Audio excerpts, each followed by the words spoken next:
Bom, então agora nós vamos falar sobre materiais magnéticos, a última parte do capítulo 8. A gente vai fazer uma pequena introdução mais qualitativa do que quantitativa sobre comportamento magnético os principais comportamentos magnéticos de diferentes materiais, ou seja, como certos materiais respondem a campos magnéticos aplicados. Esse conteúdo está por trás também do comportamento de materiais muito familiares, objetos muito familiares a vocês, que são os ímãs permanentes. A gente viu nesse capítulo como cargas em movimento podem gerar campos magnéticos, como as espiras percorridas por correntes ou fios, de modo mais geral, percorridos por corrente, podem gerar campos magnéticos, mas a questão dos ímãs permanentes ficou de fora. Os ímãs permanentes se encaixam na categoria de materiais magnéticos, eles têm um comportamento bem rico, de fato, uma física bem rica por trás de como um ímã funciona, até uma física bem avançada. E isso é só um exemplo dessa gama de aplicações de materiais magnéticos. Só para você ter uma ideia, todo motor ou atuador elétrico que você use em eletrodomésticos, em partes componentes do seu carro, componentes de algum aparelho que você utilize, todos eles vão ter que ter ímãs permanentes dentro dele para que aquele objeto possa se movimentar e realizar trabalho para você. Então, além de haver uma física muito rica por trás dos materiais magnéticos, existe uma engenharia também muito rica e uma enorme gama de aplicações práticas. Então, há vários tipos de materiais magnéticos. Depois você pode classificar materiais de várias maneiras de acordo com a maneira como eles respondem a campos magnéticos aplicados. As principais categorias são os diamagnéticos, os paramagnéticos, os ferromagnéticos, os antiferromagnéticos e os ferrimagnéticos. Nesse capítulo aqui, nessa parte do capítulo que trata de materiais magnéticos, a gente vai tratar dos três primeiros, de maneira bem superficial. Os dois últimos, os antiferro e os ferrimagnéticos, têm um comportamento mais sofisticado, assim, exigem um tratamento matemático e até físico bem mais elaborado. Então, a gente não tem como falar deles agora. Até mesmo os ferros, todos eles de fato vão exigir para se aprofundar um pouco mais a discussão, vão exigir conhecimentos que a gente ainda não pode apresentar em Física 3, devido até o ponto do curso. Física 3 é uma disciplina de quarto semestre, vocês têm que geralmente estudar algumas coisas a mais, como o eletromagnetismo, a física estatística, a mecânica quântica, um pouco de física atômica e física do estado sólido, para compreender um pouco a estrutura da matéria e a interação entre campos eletromagnéticos e matéria, para compreender um pouco essa questão. Além do fato de que é fundamental aplicar a mecânica quântica para se discutir magnetismo de materiais.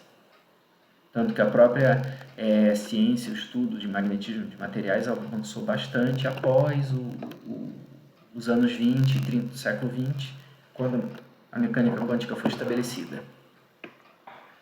Então, o primeiro passo para se compreender o magnetismo de materiais e como materiais respondem a campos magnéticos aplicados é compreender a relação entre a estrutura atômica dos materiais e o magnetismo deles.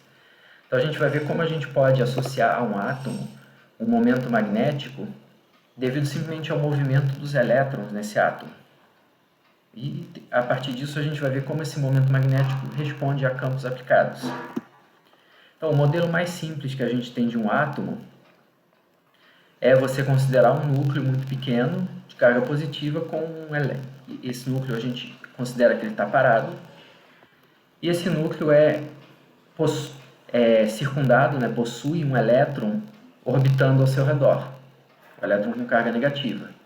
Então, esse elétron vai ser uma carga negativa em movimento, então ele vai fazer o papel de uma corrente elétrica circulando numa espira. A gente viu que espiras de corrente elétrica possuem momento magnético. O momento magnético vai ser igual ao produto da corrente circulando na espira pela área da espira. Então, no caso do elétron circulando numa órbita atômica de raio R, e aqui eu vou salientar que falar de órbita atômica bem localizada, ou seja, você associar essa trajetória aqui circular ou elipsoidal de modo mais geral, elíptica de modo mais geral, não é como as coisas são na realidade. Como eu falei, para toda essa discussão exige mecânica quântica. Para se aprofundar mais, a mecânica quântica diz que você não pode localizar o elétron numa trajetória bem definida. Então, esse aqui é um modelo bem grosseiro, na verdade, mas um modelo bem grosseiro que permite que a gente consiga tirar bastante insights e intuição de como materiais se comportam magneticamente. Construir o início, né, da nossa teoria a partir dessa aproximação grosseira.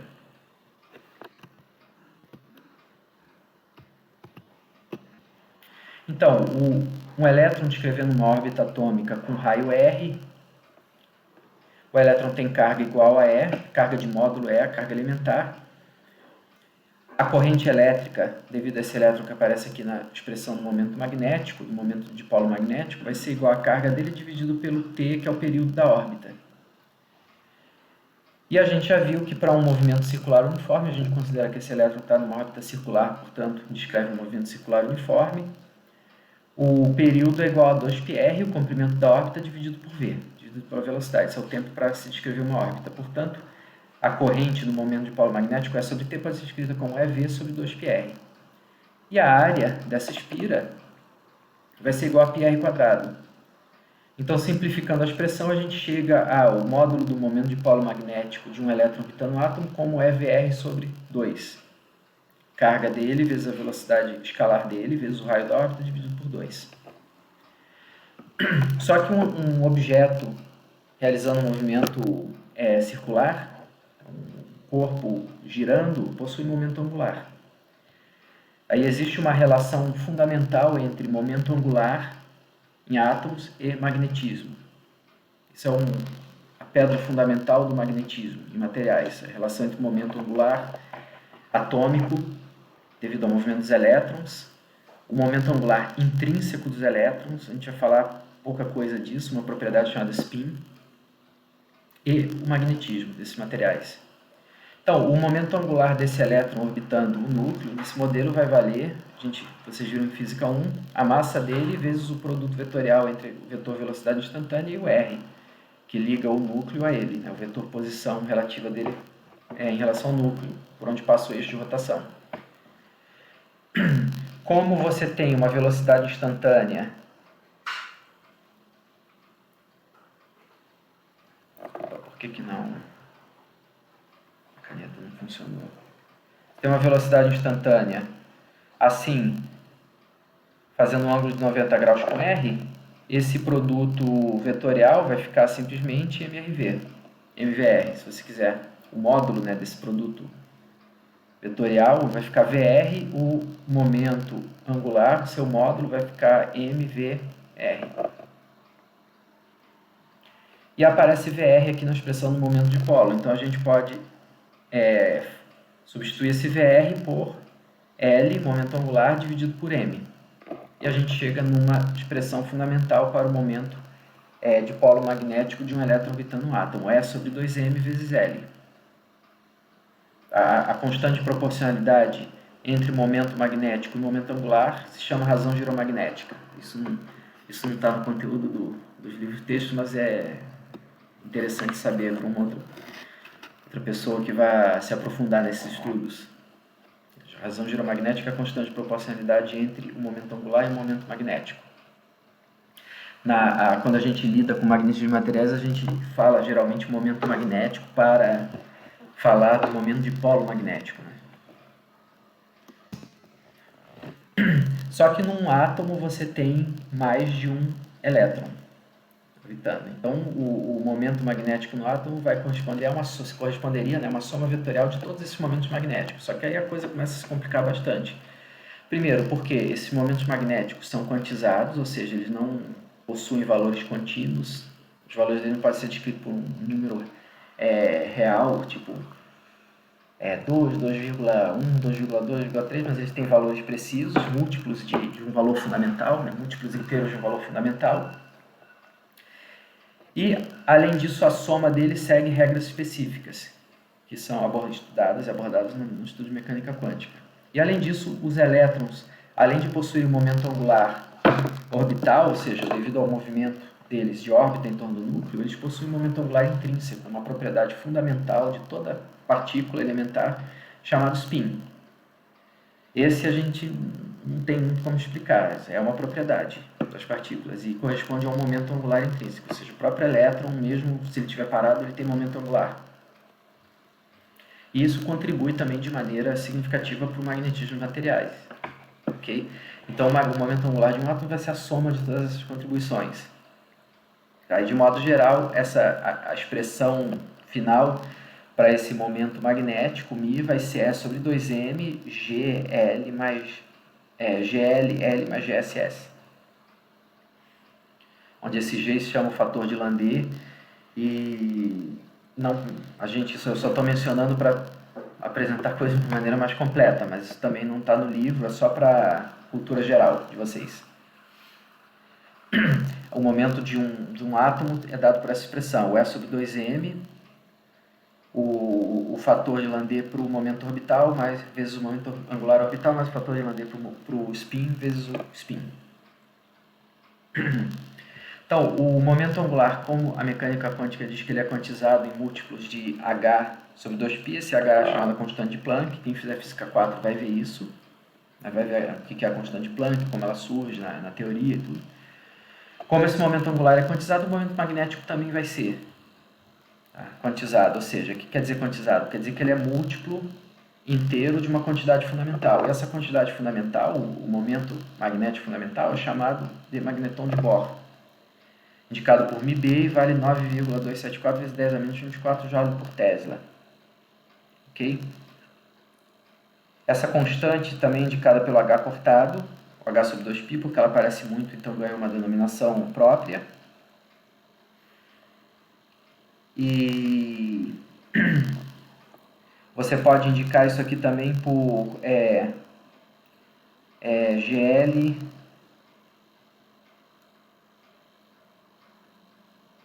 μb sobre H cortado. L mais GS μb sobre H cortado S, se quiser. Porque o μb, magneton de Bohr, é H cortado sobre 2m, onde m é a massa do elétron, obviamente é a carga do elétron. Então, se você divide o magneton de Bohr por H cortado e multiplica por G, você vai ter Ge sobre 2m. Você obtém novamente essa expressão. Isso só para a cultura geral de vocês, para terem uma ideia da origem do magnetismo de materiais e até das dificuldades teóricas, né, da necessidade de uma abordagem mais sofisticada em termos teóricos para se tratar isso.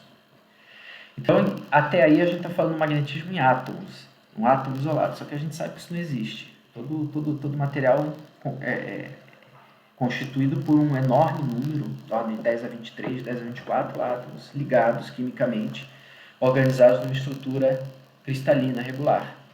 Uma estrutura com uma geometria bem definida, uma estrutura periódica, né, que se repete. Digamos que você pode se movimentar ao longo de certas direções e a estrutura vai parecer sempre a mesma. Isso é uma estrutura cristalina.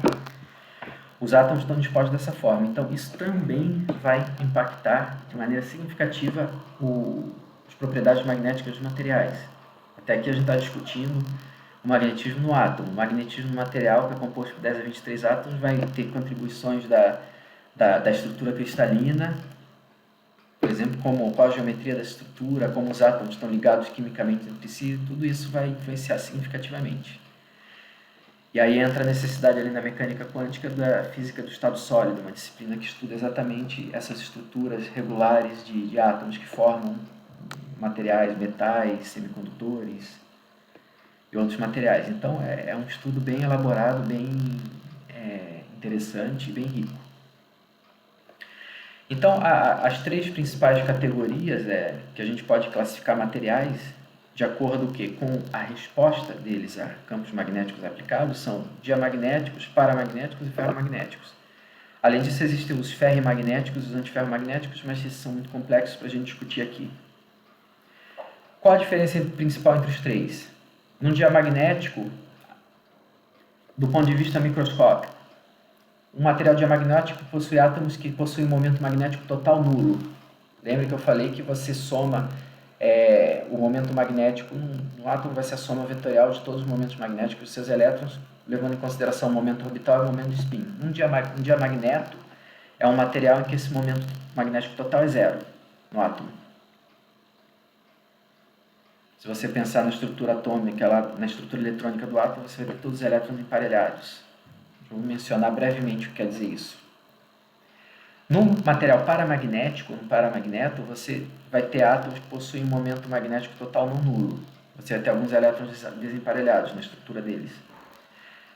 No entanto, esses elétrons são independentes, eles não têm nenhum tipo de interação entre eles. Então, o material vai apresentar magnetização quando submetido a um campo magnético. Ou seja, se você aplica um campo magnético forte no material paramagnético, você consegue observar o quê? Que esses momentos magnéticos começam a se alinhar com o campo aplicado. A diferença para o diamagneto é que o diamagneto você vai ter momentos magnéticos induzidos nele, porque lembre, o momento magnético total é nulo no diamagneto, mas esses momentos induzidos, quando você aplica um campo, vão apontar no sentido oposto do campo, no caso do diamagneto. E no paramagneto, e o efeito é muito pequeno no diamagneto. No paramagneto o efeito é um pouquinho maior e você alinha esses momentos magnéticos atômicos com o campo aplicado. Então, quando você desliga o campo, você perde esse alinhamento. Esse alinhamento vai se chamar magnetização. Os ferromagnéticos, já a coisa se complica um pouco, porque eles vão ter momento magnético total não nulo nos átomos e, além disso, esses momentos magnéticos interagem entre si. Há uma interação de átomo para átomo que alinha esses momentos magnéticos, tende a torná-los paralelos entre si, dando origem a um fenômeno conhecido como magnetização espontânea. Tá? Ferromagnetos estão por trás dos ímãs permanentes, por exemplo. O ferromagneto é um material que pode apresentar magnetização, ou seja, um alinhamento de momentos magnéticos. Se você somar o momento magnético de cada átomo do material, se você fizer essa soma vetorial, você vai obter um valor não nulo, mesmo sem campo aplicado. Por isso que você pode construir um ímã permanente com ferromagneto, material ferromagnético. Você constrói lá, faz teu preparo metalúrgico, faz a estequiometria correta, sintetiza o teu material e você, geralmente, enquanto ele está esfriando, solidificando, você está aplicando um campo magnético forte nele. Dessa maneira, você alinha todos os momentos magnéticos dele. Quando esse material esfria, eles permanecem alinhados. Essa é uma das maneiras de se fabricar um ímã. Eles vão permanecer alinhados porque eles têm uma interação forte entre eles lá dentro do material, atomicamente, na escala atômica, que os mantém alinhados. E num paramagneto, não. No paramagneto, você pode aplicar um campo fortíssimo nele, um campo magnético fortíssimo, você consegue alinhamento dos momentos atômicos e quando você desliga o campo, eles se desalinham. Por quê? Porque a temperatura finita provoca agitação térmica e faz com que esses momentos magnéticos apontem em direções aleatórias. Essa é a diferença principal entre esses três materiais. Diamagneto e paramagnético não apresentam magnetização espontânea. Você não vai fazer um ímã com eles. O ferro apresenta magnetização espontânea. Ok? Essa resposta de materiais magnéticos você pode quantificá-la através de uma grandeza chamada suscetibilidade magnética, que eu já vou definir melhor o que ela é. Mas basicamente você pode olhar numa tabela periódica a classificação de materiais segundo o magnetismo atômico deles e segundo esse comportamento diamagnético, paramagnético ou ferromagnético. E você vai ver que todos esses aqui em cinza claro são paramagnéticos. Tá? A maioria dos metais, os alcalinos terrosos, são paramagnéticos. 3 metais são ferromagnéticos, o ferro, o cobalto e o níquel. Depois, alguns metais, os metais nobres, aqui o cobre, a prata, o ouro, esses são diamagnéticos. Depois, para a direita aqui desses metais nobres, a maioria dos elementos vai ser diamagnético, exceto o oxigênio e o estanho. O oxigênio, inclusive, ele é paramagnético com uma suscetibilidade bem elevada. A suscetibilidade é um número, uma característica do material que quantifica o quão fortemente ele se magnetiza na presença de um campo magnético aplicado. Vocês lembram que na discussão de elétricos aparecia uma grandeza que era a suscetibilidade dielétrica, né, do material, que também quantificava o quanto o material respondia a um campo elétrico aplicado. A suscetibilidade magnética diz quanto o material responde, se magnetiza com um campo magnético aplicado. O oxigênio ele tem essa particularidade de ser fortemente paramagnético, uma suscetibilidade elevada. Por exemplo, se compara com o estanho, o oxigênio tem quase 8. Aqui números sem parênteses você multiplica por 10 a menos 6, então tem quase 8 vezes 10 a menos 6, e o estanho tem 2,4 vezes 10 a menos 6, quase 4 vezes maior do oxigênio. Pois os metais, obviamente, vão ter valores bem elevados, devido às características dos metais mesmo.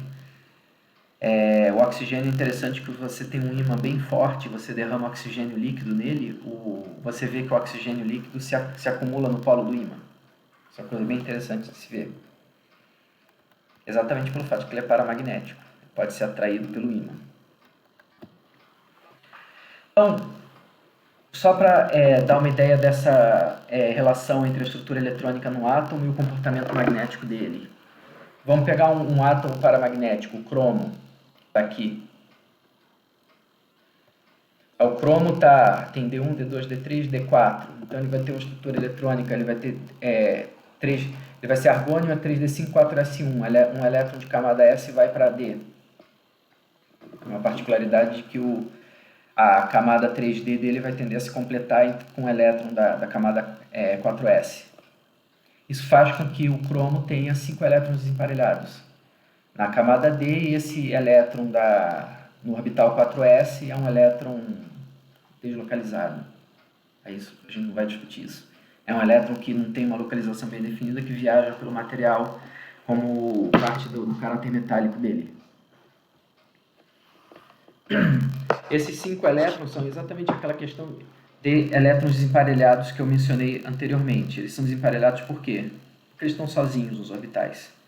Esses orbitais, essa discussão 3D, 4S, tudo isso basta se lembrarem lá da química geral do ensino médio, da química geral aqui da Faculdade de Engenharia, que vocês viram isso, aquela maneira de se montar a estrutura atômica de átomo, lembra? 1S, 2S, 2P, 3S, 3P, 3D, 4S, 4P, 4D, 4F, e você ia percorrendo esse diagrama, se chama diagrama de Pauli, se eu me lembro bem, Pauling, não de Pauli, Pauling. Aqui é para o 2S, aqui é para o 2P, 3S, aqui é para o 3P, 4S, depois 3D, 4P e por aí vai. Você vai preenchendo assim. Então, os S pegam 2 elétrons, os P pegam 6 elétrons, os D pegam 10 elétrons e por aí vai. Ok? Fazendo essa construção, você chega aos 5 elétrons, a essa estrutura aqui para o cromo. Fora essa particularidade de que um elétron S vai preencher o último orbital D dele e o outro é deslocalizado. Então você tem 5 elétrons desemparelhados. Desemparelhados por quê? Porque nesse orbital não tem outro elétron apontando com spin, apontando no sentido contrário. Você lembra que cada orbital desse pode conter somente um elétron com spin para cima e um elétron com spin para baixo. O spin eletrônico tem só 2 direções possíveis, isso é um exemplo de quantização. Tem 2 valores possíveis, para cima e para baixo. Ok? Esses elétrons desemparelhados em cada átomo dão origem a um momento magnético não nulo no cromo. No entanto, 2 átomos de cromo lado a lado não tem nenhuma interação que alinhe entre si esses momentos magnéticos. Ok, então o cromo é o exemplo de um paramagneto. Vamos a um diamagneto agora, o cobre. O cobre também é um metal de transição, com elétrons 3D. A estrutura atômica dele vai ser o argônio, mais 9 elétrons D, 2 elétrons S, mas um elétron S vai completar os orbitais D e outro elétron S deslocalizado. Então a camada 3D do cobre vai ter 1, 2, 3, 4, 5 elétrons com spin para cima, 6, 7, 8, 9, 10, mais 5 elétrons com spin para baixo. Então reparem que em cada orbital desses D, você vai ter os spins eletrônicos somando 0. Ok? Então você não tem nenhum elétron desemparelhado. Você, nesse caso, não vai ter o momento magnético devido a essa estrutura eletrônica. Além do fato de quando você preenche completamente esses orbitais D, você anula o momento magnético total deles. Você precisa de elétron desemparelhado para ter momento magnético. Então o cobre não vai ter um momento magnético resultante, né? Vai ser nulo. No entanto, se você aplica um campo magnético muito forte no cobre, você induz o momento magnético nele. Aí, classicamente, pensando em termos de física clássica, você pode pensar que o diamagnetismo resulta o quê? De uma distorção do movimento dos elétrons nos átomos devido ao campo aplicado. Esses elétrons se movimentando dentro de um campo vão ter suas órbitas um pouco alteradas devido à força magnética. Isso faz com que o átomo apresente uma magnetização contrária ao campo aplicado, tentando meio que anular o efeito do campo. Isso é uma maneira muito qualitativa e grosseira de explicar o diamagnetismo. Ok? Depois, a estrutura de átomos simples. Né? A estrutura vai ser alterada significativamente quando você tem esses átomos interagindo com vizinhos, formando uma molécula, um sólido. E aí, novamente, a coisa se complica bastante, se enriquece bastante. Então, a gente falou até agora de momento magnético atômico, mas como você pode transportar isso para uma grandeza macroscópica? Que você possa medir num objeto que você estuda no teu laboratório, que você pode segurar na sua mão um ímã, um pedaço de metal, coisa assim. Para isso você vai precisar definir a magnetização. Também é uma grandeza vetorial que, para um certo material, vai ser a densidade volumétrica de momentos magnéticos, né? O momento magnético total por unidade de volume. Ou seja, vai ser aquela soma de todos os momentos magnéticos do material dividido pelo volume do material. Essa é a definição da magnetização.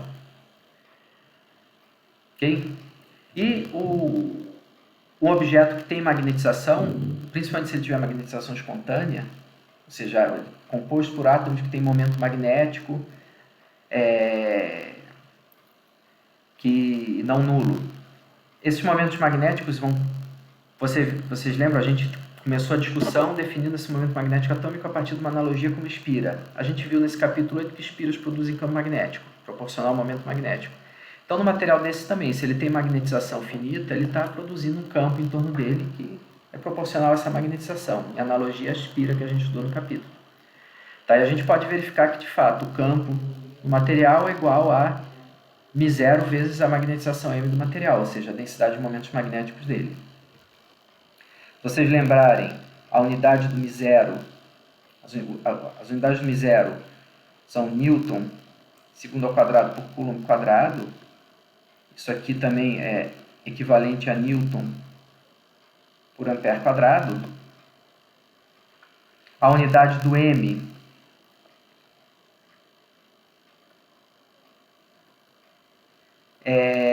a unidade do momento magnético era ampere metro quadrado.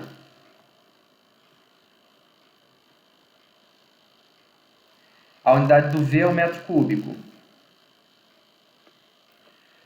Logo, a unidade do m é isso dividido por isso, é o ampere por metro. Opa. É a unidade da magnetização, ampere por metro. Então, qual vai ser a unidade do produto entre μ0 e m? O μ0 é Newton por ampere quadrado. Então, eu vou multiplicar Newton por ampere quadrado por ampere por metro. E eu vou obter Newton por ampere metro, que é o Tesla. Então, de fato, a gente obtém pela análise dimensional que o produto entre μ0 e magnetização está em unidade de campo magnético. Esse é o campo magnético B do material, devido à sua magnetização. ok? Se a gente aplica, além disso, um campo externo no material, você vai ter o campo total dentro dele, dado pela soma vetorial entre o campo externo aplicado, que eu estou chamando de Bx, e o B no material. A gente vai poder somá-los dessa maneira. Ok? Dentro do estudo de materiais magnéticos, você pode definir um campo auxiliar, o campo H, para simplificar um pouco essa expressão, que o campo do material é B externo mais μ0m. Ok? Isso é definido é uma maneira conveniente de separar as contribuições do campo B devido à magnetização do material e do campo externo produzido por uma bobina, um solenoide, um fio elétrico, alguma coisa que você controla no seu experimento. E a gente chama de H, esse campo que vai ser produzido por bobinas ou solenoides que você utiliza para aplicar campo em materiais. Tá? Isso em muitos livros é chamado de campo magnético. E o B passa a ser chamado de densidade de fluxo ou indução magnética. Isso é a nomenclatura mais profissional. Assim. Então você define esse B externo como μ0 vezes H. Na verdade, você define o H dessa forma. O campo B externo, você está utilizando um solenoide, uma bobina, algum dispositivo para aplicar, como esse campo externo dividido por H vai ser, dividido por μ0 vai ser o H. E aí você pode obter a relação de que o campo no material magnético vai ser μ0H mais M. E obviamente a unidade do H é 1 ampere por metro também, pela própria definição dele. Então, por exemplo, se você tem um solenoide infinito no vácuo você não tem magnetização. Mesmo que você circule corrente no seu solenoide, ele produz um campo, esse campo não vai estar magnetizando nada. O vácuo não responde ao campo magnético, né? Aqui dentro da física 3, de fato existem desdobramentos da mecânica quântica avançada que dizem que o vácuo pode responder a campo magnético, mas você esquece por enquanto. Isso é uma coisa bem avançada, complexa. Tá?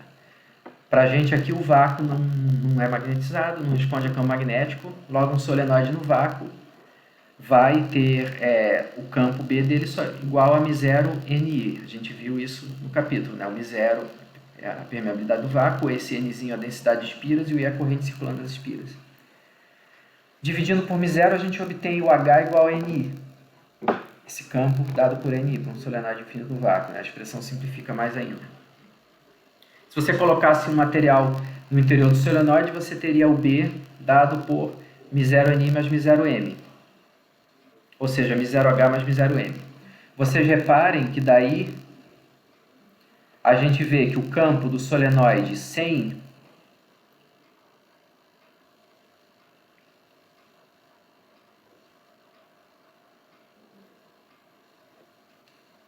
material no interior é dado por μ0NI, ou seja, μ0H, e com material no interior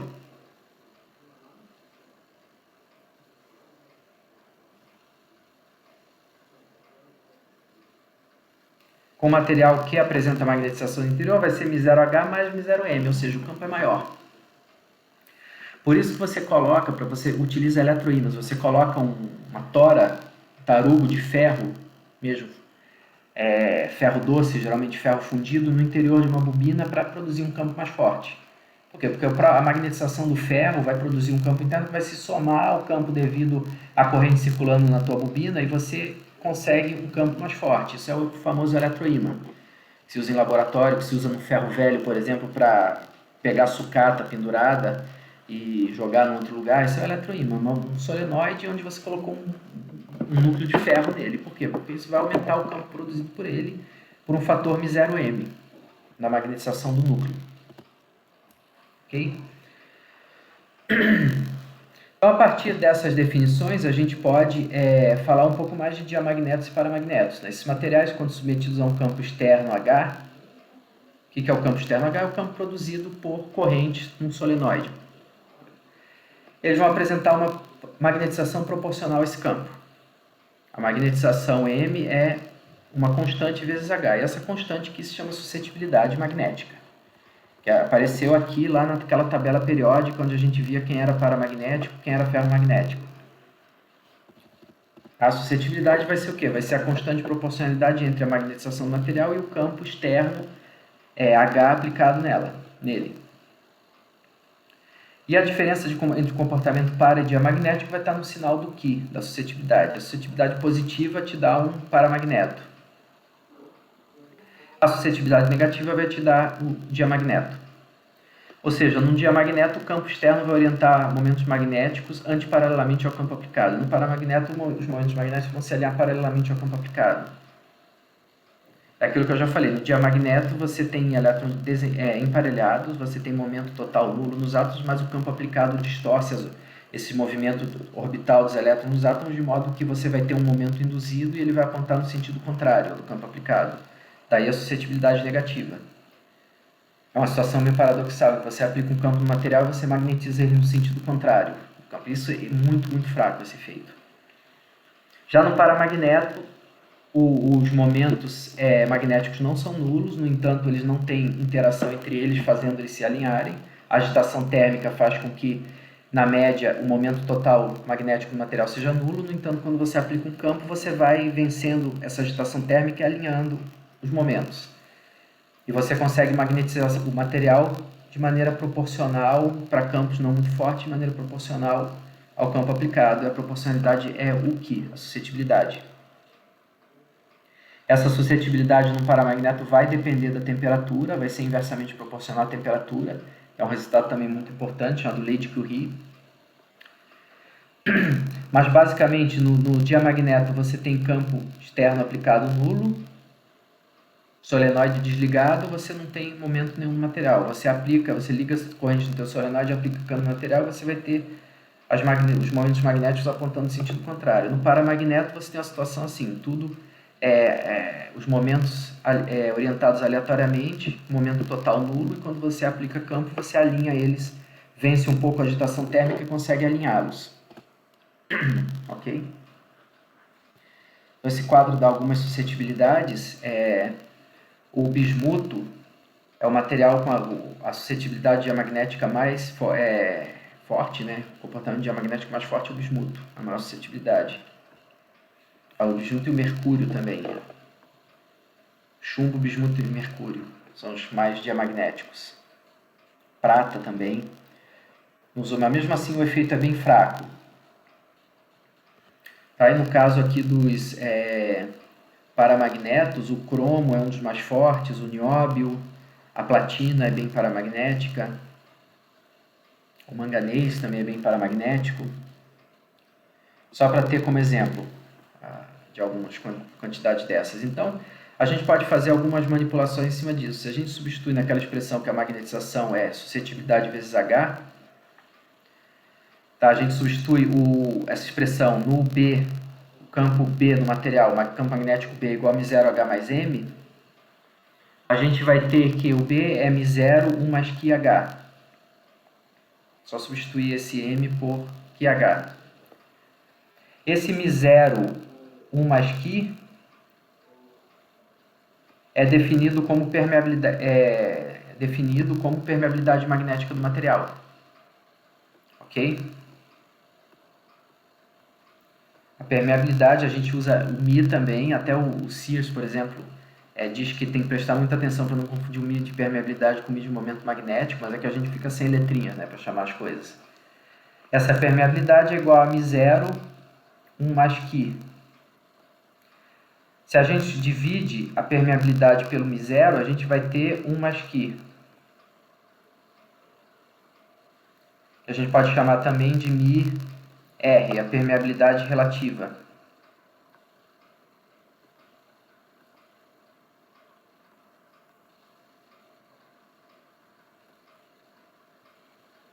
Relativa a quê? A permeabilidade do vácuo, μ0. Esse valor de permeabilidade relativa é um Q, é uma outra grandeza útil para a caracterização de materiais magnéticos. Vocês vão olhar tabelas de materiais em livros de engenharia, se forem lidar com metalurgia ou materiais, vocês muitas vezes vão encontrar a permeabilidade relativa tabelada. Ela é nada mais do que um Q, mais a suscetibilidade, ok?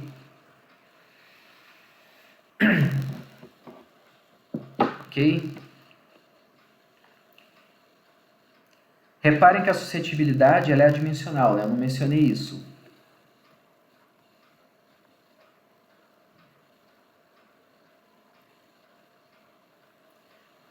O que é adimensional porque o M é dado em ampere por metro, o H é dado em ampere por metro. Então, o que não vai alterar essas unidades. E isso é uma propriedade que é característica do material. Assim como nos dielétricos, você tinha também a constante dielétrica, aquilo que são propriedades dos materiais. A permeabilidade magnética, a suscetibilidade são características dos materiais. Ok?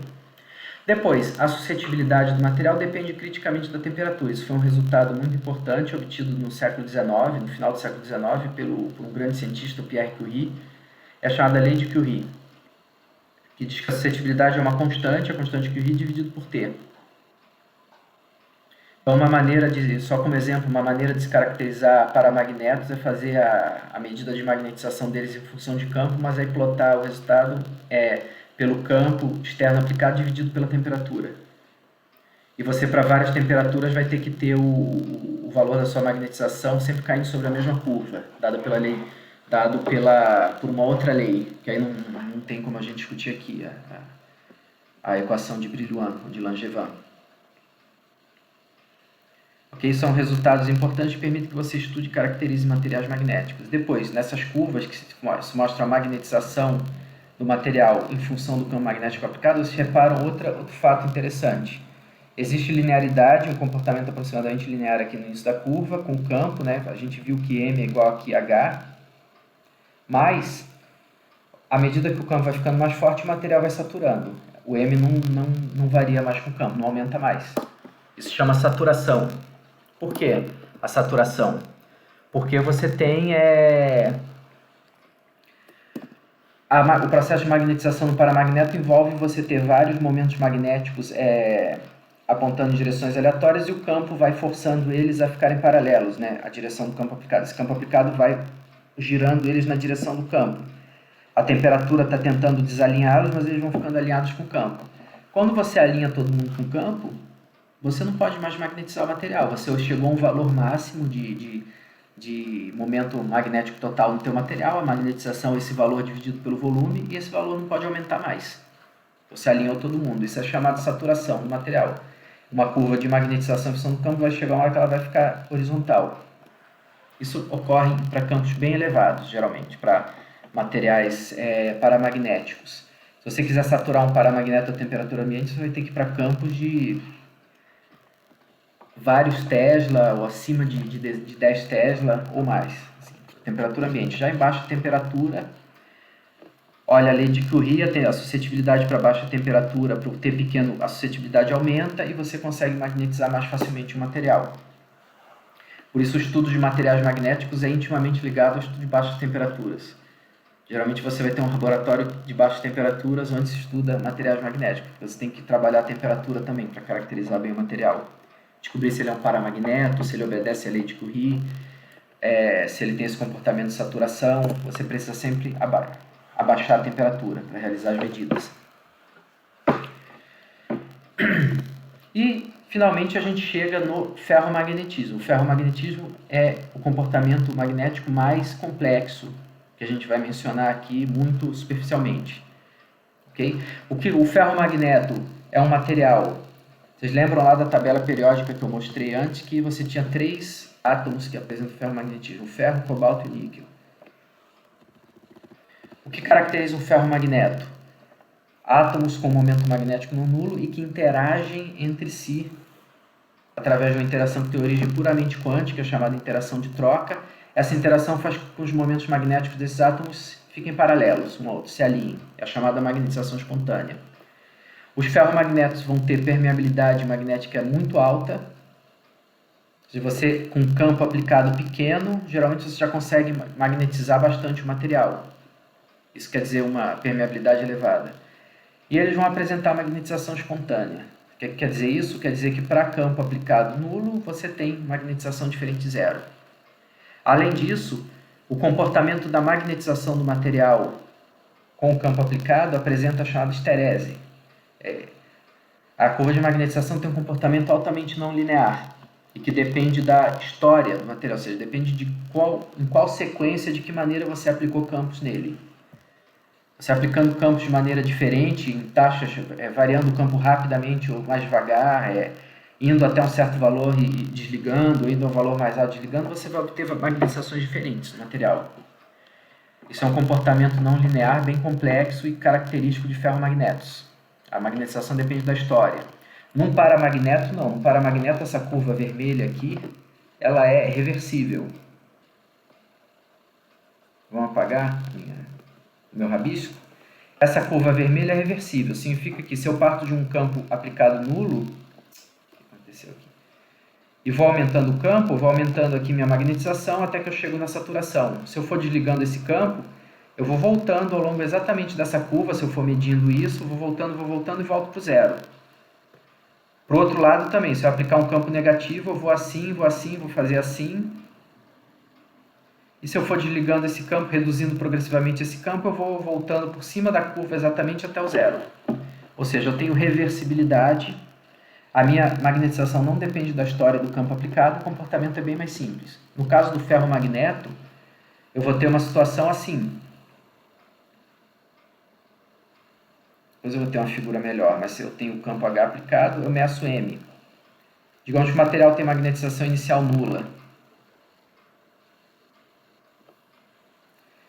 À medida que eu vou aplicando o campo, essa magnetização vai subindo, aí chego na saturação. Como no paramagneto, à medida que eu vou reduzindo o campo e continuo medindo, isso permanece aqui. A magnetização permanece finita e mesmo com campo zero eu tenho a magnetização espontânea. Isso aqui se chama remanência, ou magnetização remanente, esse valor aqui para campo nulo.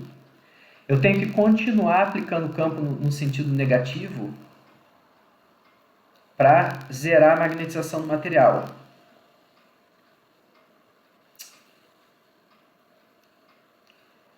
Aí eu chego na saturação do outro lado. Se eu for agora reduzindo o campo e medindo, eu vou chegar também num valor aqui não nulo.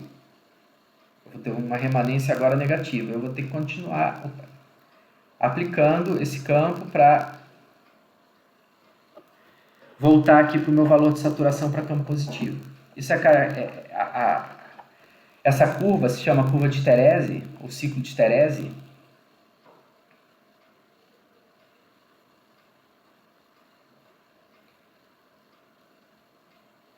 Ela mostra esse comportamento não linear e não reversível, ou seja, que a magnetização depende da história, do material, de como o campo foi aplicado a ele. Isso é característica, é a assinatura, digamos, do material ferromagnético.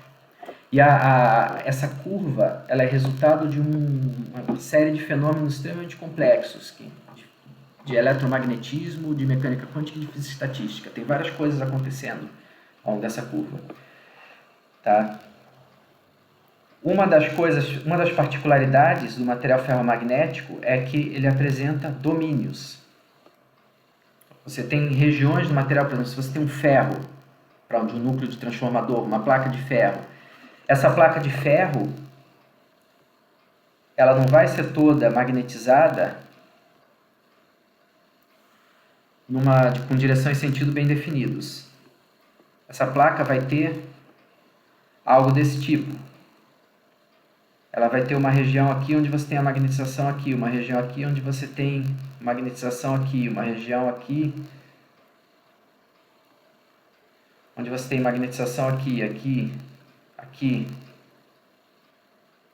Você tem regiões do material onde a magnetização aponta em direções diferentes. Eles chamam domínios essas regiões. De onde vêm esses domínios? É um ramo, um fenômeno muito difícil de explicar, mas basicamente, se eu tenho uma placa de ferro toda magnetizada assim, isso vai produzir campo. Isso vai agir como um ímã, você vai ter linhas de campo saindo assim.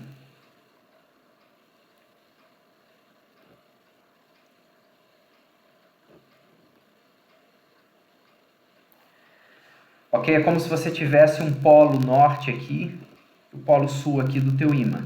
As linhas de campo vão do polo norte para o sul, então elas vão por dentro do material do polo norte para o sul também. Então a energia potencial desse material é muito alta, porque você vai ter o campo apontando antiparalelamente à magnetização, ou seja, ao momento magnético. Vocês lembram que a energia potencial é menos μ escalar B. Então ela é muito alta quando você tem os dois antiparalelos. E a natureza fenômenos naturais tendem a ocorrer em física de modo a minimizar a energia do seu sistema. Então isso aqui é uma configuração de energia muito alta.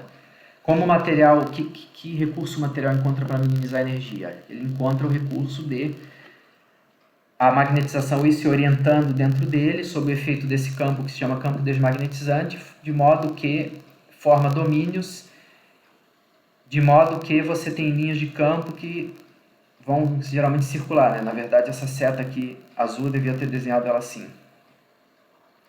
E você não vai ter polos formando linhas de campo saindo do material. Você vai ter a situação em que você vai ter o mínimo possível de antiparalelismo entre M e B.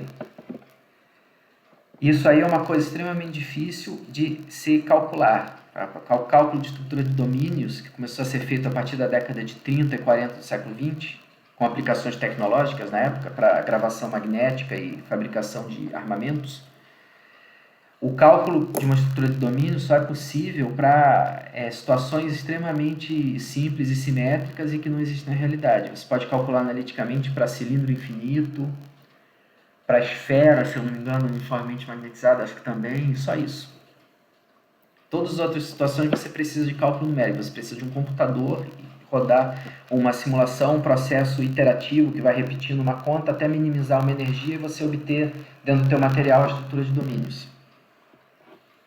Isso é outra característica do ferromagneto, das duas características principais, presença de domínios e esterese. A própria esterese, existe uma contribuição grande aqui da estrutura de domínios do material. Uma das razões para a alta permeabilidade de um ferromagneto é exatamente você magnetizá-lo muito rapidamente para campo baixo, porque você magnetizar o material significa você ir deslocando essas linhas divisórias em domínios, que se chamam paredes de domínio. Elas vão se deslocando dentro do material, por quê? Porque o domínio que tem a magnetização paralela ao campo aplicado, ele vai tender a se expandir, em detrimento dos outros. E essas paredes de domínio geralmente têm mobilidade muito alta.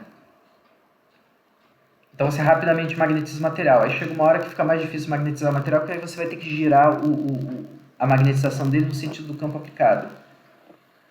Aí você chega numa região aqui, após uma subida rápida, uma região que fica mais difícil aqui você saturar o material. Dentro do material como ferro, como níquel, por exemplo, você tem direções específicas em que é mais fácil ou mais difícil magnetizar o material. Isso se chama anisotropia, isso é outra característica de um material desse, que a gente não vai discutir agora. Então, é uma riqueza imensa, imensa de fenômenos. Isso aqui tem toda uma área de pesquisa em torno disso. Okay? Então, a curva de esterese é a característica, a assinatura de um material ferromagnético. Ela vai mostrar que o processo de magnetização do material é altamente não linear, depende da história do campo aplicado, de como o campo foi aplicado ao longo do tempo. Tem irreversibilidade, ou seja, você magnetiza o material aqui a partir do zero, satura, depois quando você vai desligando o teu campo, o material não volta para o zero, a magnetização, mas ele apresenta uma remanência, uma magnetização após saturado o material, uma magnetização que permanece não nula. Além disso, ele apresenta um fenômeno de coercividade. Você tem que aplicar um campo negativo, finito, não nulo, para zerar a magnetização do material. Esses materiais têm uma enorme gama de aplicações. Só para você ter uma ideia, você precisa de um material ferromagnético para gravar a informação no disco rígido. Para você ter uma ideia disso, você precisa de um ferromagneto para produzir o ímã permanente que está dentro dos geradores lá em Itaipu, em outras hidrelétricas que estão gerando eletricidade, que está carregando o meu computador, que está acendendo as luzes em casa. Você tem que ter ímãs permanentes, que são materiais que têm curva de esterese, que têm domínios, que têm todos esses fenômenos por trás, que têm que ser muito bem compreendidos para você fazer um bom gerador. Ok? Isso é basicamente o ferromagneto. Aqui eu tenho outro exemplo de ciclo de esterese. Esse ciclo de esterese, essa curva de esterese está mostrando B em função de H. O B é proporcional a M, então vocês podem pensar nessa curva como M de H. A gente pode pensar nisso como magnetização em função do H, do campo aplicado, devido ao solenoide que você está usando para fazer o experimento, para magnetizar o material. Então, quando você tem magnetização nula, você tem uma situação em que você tem o quê? Os domínios do material. Esse desenho quer dizer, um apontando aqui nessa diagonal para baixo, outro para cima, outro aqui para baixo, outro para cima, e a soma vetorial disso está zero. À medida que você vai aplicando o campo, tua magnetização vai aumentando. Por quê? Porque os domínios que estão aqui, digamos, paralelos ao campo, né? Digamos que você está aplicando o campo assim, eles vão aumentando de tamanho, e os outros que estão antiparalelos vão diminuindo de tamanho. Até que chega uma hora que você tem um grande domínio na direção e sentido do campo. Tá? E a partir daqui, para atingir a saturação, você aí vai ter que girar esse domínio, digamos, eu desenhei mal aqui o campo está aplicado assim. E aqui você vai ter agora que girar esse cara para cá, para ele se alinhar ao campo. Isso aqui você está trabalhando contra uma propriedade do material chamada anisotropia, que depende da estrutura cristalina do material. Isso é bem mais difícil de girar um momento magnético do que de movimentar as paredes de domínio para aumentar ou diminuir o tamanho de domínios. Isso é uma das razões que a curva de Terese é muito íngreme no início e depois ela se torna bem menos íngreme, quando você está perto da saturação. Ok? Depois, quando você vai reduzindo o valor do teu campo e inverte o sinal dele, você vai ter uma magnetização que cai até chegar no zero. Ela chega no zero num valor chamado campo coercitivo, ou coercividade. É o campo que você tem que aplicar para zerar a magnetização do material. E você tem a mesma situação do outro lado. Aqui você vai ter domínios dessa maneira de novo no material, mas aí à medida que você vai descendo a publicidade, agora você vai engordando esses domínios que tem as setinhas aqui apontando para baixo. Até o momento em que você satura o material, ou seja, a magnetização dele na direção do campo aplicado agora para baixo aqui. Né? Isso é basicamente a esterese no ferromagneto. Okay? Isso são fotos de estruturas de domínios. Eu tenho a impressão que elas vieram desse mesmo artigo. Não me engano que eu estou citando ali embaixo, eu procurei na internet. Você consegue visualizar os domínios e as paredes através de microscopia com luz polarizada. Ou através da chamada técnica de Bitter, que você coloca um fluido em cima do material com micropartículas de ferro, de níquel, suspensas no fluido. E essas micropartículas vão se agrupar ao longo das paredes de domínio. Vão ser atraídas pelas paredes de domínio e você consegue obter um contraste, em que mostra as paredes do material. Essa aqui é a estrutura de domínios clássicos. Você tem H igual a zero. Vocês reparem que aqui você tem o domínio para cá, a linha de campo tenderia a fazer aqui, em vez de deixar um polo norte, digamos, livre aqui no material. Aqui você vai fazer a linha de campo assim, e aqui você vai fazer a linha de campo assim. E você vai ter poucos polos livres na superfície do material, que é o que a estrutura de domínio surge para evitar a presença de polos livres, para evitar aquela situação que eu citei aqui embaixo. E você ter essas linhas de campo saindo de um lado para o outro do material. À medida que você vai aumentando o H aplicado, você vai o quê? Você vai aumentando os domínios paralelos ao H. Vocês reparem que esse domínio aqui do meio, que era quadrado, está ficando espremido aqui, e esse aqui está crescendo, esse aqui está crescendo, e esses estão diminuindo. À medida que o campo se tornou maior, esse aqui aumentou mais, esse aqui aumentou mais, e os outros se tornaram mais magrinhos, mais espremidos.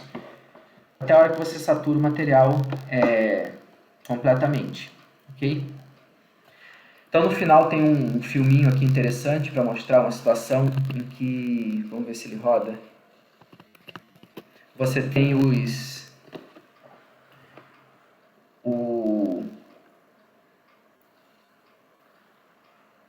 filme fino, campo magnético sendo aplicado nele, e você vai vendo esse contraste entre região clara e escura, são domínios aparecendo. Só que esses domínios têm paredes mais arredondadas, né? Devido a características do material. Filmes finos são materiais de estudo muito importante por causa do... Inclusive eu podia tirar o som do vídeo. Filmes finos magnéticos com estruturas de domínio desse tipo são muito importantes porque eles são utilizados para fabricar disco rígido. Você tem que entender muito bem como se forma uma estrutura dessas, a estabilidade dela, como você grava essa magnetização no sentido, porque esses vão ser os bits no teu disco rígido, mais ou menos. Okay? Isso se faz essa imagem é obtida por microscopia de luz polarizada. Então isso só é para dar um exemplo de o ferromagneto mais clássico, assim, mais macroscópico. Isso aqui provavelmente é um ferro doce de transformador, com essa estrutura, o ferro silício. E esse do filme é um filme ultra fino, de cobalto, geralmente, ou de ferro mesmo, geralmente cobalto. E vai formar esses domínios arredondados, assim, tipo essas cobrinhas. Para você ter uma ideia de como você realmente pode visualizar essas estruturas. Ok? Há uma física extremamente rica por trás disso, uma gama de aplicações extremamente rica, e essa é uma área de estudos extremamente rica e complexa, muitas das coisas que eu mostrei aqui são coisas que ainda são pesquisadas. Então, assim a gente fecha o capítulo 8, o capítulo sobre fontes de campo magnético, com essa discussão qualitativa, quase uma palestra qualitativa sobre materiais magnéticos e algumas de comportamentos magnéticos principais e aplicações. Okay?